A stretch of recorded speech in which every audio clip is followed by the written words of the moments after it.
Adik-adik yang terkasih, kita berjumpa kembali dalam Do Re Mi, doa dan renungan misioner. Hari ini Kamis tanggal 13 Januari tahun 2022. Hari ini kita mendengarkan bacaan Injil yang sama dengan bacaan Injil pada hari Jumat minggu lalu tentang Yesus menyembuhkan orang kusta.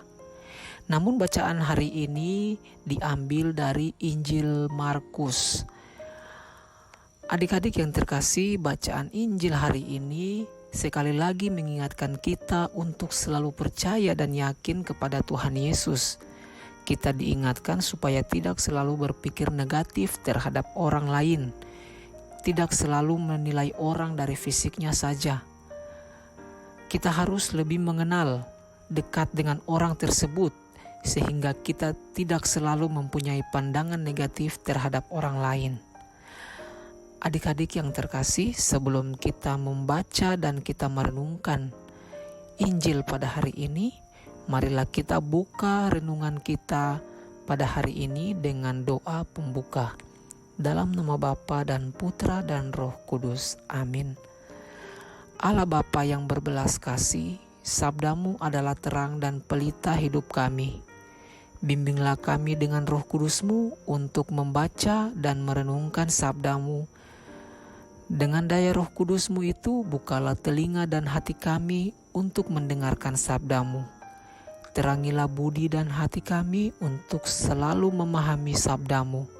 Jernihkanlah hasrat jiwa kami untuk meresapkan sabdamu. Doronglah kehendak dan tekad kami untuk mengamalkan sabdamu dalam hidup dan perutusan kami sehari-hari. Dikau kami puji, kini dan sepanjang masa. Amin. Tuhan beserta kita, sekarang dan selama-lamanya. Inilah Injil Tuhan kita Yesus Kristus menurut Markus. Dimuliakanlah Tuhan. Injil Markus pasal 1 ayat 40 sampai 45. Seorang yang sakit kusta datang kepada Yesus dan sambil berlutut di hadapannya, ia memohon bantuannya, katanya, "Kalau engkau mau, engkau dapat mentahirkan aku." Maka tergeraklah hatinya oleh belas kasihan. Lalu ia mengulurkan tangannya, menjamah orang itu dan berkata kepadanya, "Aku mau, jadilah engkau tahir." Seketika itu juga lenyaplah penyakit kusta orang itu, dan ia menjadi tahir. Segera ia menyuruh orang itu pergi dan dengan peringatan keras, "Ingatlah, janganlah engkau memberitahukan apa-apa tentang hal ini kepada siapapun, tetapi pergilah, perlihatkanlah dirimu kepada imam dan persembahkanlah untuk pentahiranmu persembahan yang diperintahkan oleh Musa sebagai bukti bagi mereka." Tetapi orang itu pergi memberitakan peristiwa itu dan menyebarkannya kemana-mana, sehingga Yesus tidak dapat lagi terang-terangan masuk ke dalam kota. Ia tinggal di luar di tempat-tempat yang sepi. Namun orang terus juga datang kepadanya dari segala penjuru. Demikianlah Injil Tuhan. Terpujilah Kristus. Adik-adik yang terkasih, dalam kitab suci diungkapkan bahwa orang yang sakit kusta akan dijauhi dan dicap negatif oleh masyarakat di sekitarnya.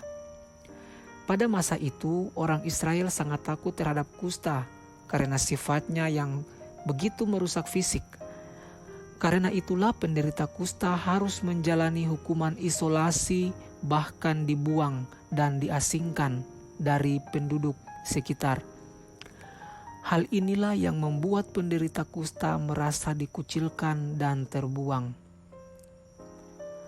Dalam Injil hari ini, Tuhan Yesus juga menyembuhkan orang sakit kusta. Orang yang sakit kusta datang kepada Yesus.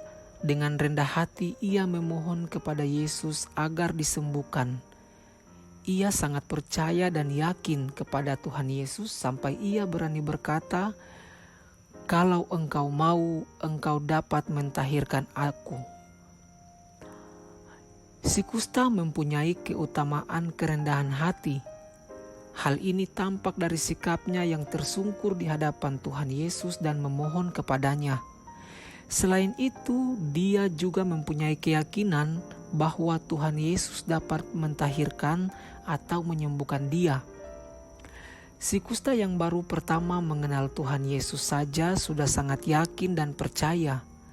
Apalagi kita yang sudah mengikuti Tuhan Yesus dari kecil, dari dibaptis sampai sekarang, bahkan kita melayani Dia setiap hari Minggu sebagai putra-putri altar. Hal ini hendaknya kita harus lebih yakin lagi dan lebih percaya kepada Tuhan Yesus. Bagi Tuhan Yesus, orang kusta bukanlah orang yang kotor dan najis. Ketika tangannya yang kudus menjamahnya, yang terjadi bukan ia tertular kusta dan kenajisannya, tetapi si kusta ketularan kekudusannya dan menjadi sembuh atau tahir. Adik-adik yang terkasih, kita semua pasti memiliki teman yang mempunyai keterbatasan. Sikap kita adalah meneladani Yesus. Kita tidak mungkin bisa menyembuhkan dia secara fisik seperti yang Yesus buat kepada orang kusta tadi. Tetapi kita bisa menyembuhkan dia secara mental dengan cara terus mendukung dia agar tidak merasa diasingkan. Tetapi jika kita sendiri yang membuli atau mendiskriminasikan dia, maka hati kita yang menderita penyakit kusta.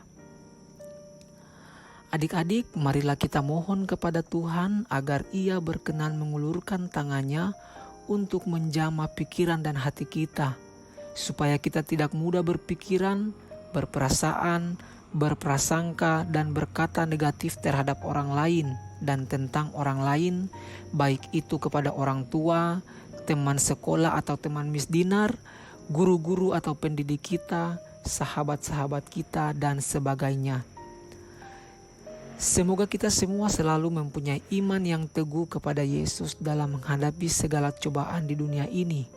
Dan semoga saudara-saudari dan teman-teman kita yang sedang sakit atau yang sedang mengalami bencana selalu dikuatkan oleh Tuhan Yesus dan segera disembuhkan. Kita tutup renungan kita pada hari ini dengan doa anak misioner. Tuhan Yesus, Engkau diutus Bapa menjadi berkat bagi dunia dan menjadi selamat bagi manusia. Utuslah kami anak-anak-Mu di Indonesia untuk menjadi sahabat yang kuat bagi yang lemah, sahabat yang rela berkorban bagi yang menderita payah, sahabat penghibur bagi yang sakit dan gelisah. Tuhan Yesus, kami pun ingin menjadi utusan-utusan kecil-Mu, teman setia bagi yang tersingkir terlantarkan, teman bicara bagi yang kesepian terlupakan, sobat yang gembira bagi yang sedih dan susah, sobat penuh penghargaan bagi yang tak dicintai. Tuhan Yesus, utuslah kami ini dengan bantuan Roh Kudus-Mu menjadi garam dan ragi yang baik, menjadi terang dan obor cemerlang, membawa kegembiraan dan pengharapan. Tuhan Yesus, kuduskanlah badanku dan kuduskanlah jiwaku. Kupersembahkan diriku padamu hari ini. Berkatilah semua anak dimanapun juga. Berkatilah semua orang yang kami jumpai, siapapun juga. Amin. Bapa kami yang ada di surga, dimuliakanlah namamu, datanglah kerajaan-Mu, jadilah kehendak-Mu di atas bumi seperti di dalam surga. Berilah kami rezeki pada hari ini dan ampunilah kesalahan kami, seperti kami pun mengampuni yang bersalah kepada kami. Dan janganlah masukkan kami ke dalam pencobaan, tetapi bebaskanlah kami dari yang jahat. Amin. Salam Maria, penuh rahmat, Tuhan sertamu. Terpujilah engkau di antara wanita, dan terpujilah buah tubuhmu Yesus. Santa Maria, Bunda Allah, doakanlah kami yang berdosa ini, sekarang dan waktu kami mati. Amin. Kemuliaan kepada Bapa dan Putra dan Roh Kudus, seperti pada permulaan, sekarang, selalu, dan sepanjang segala abad. Amin. Dalam nama Bapa dan Putra dan Roh Kudus. Amin.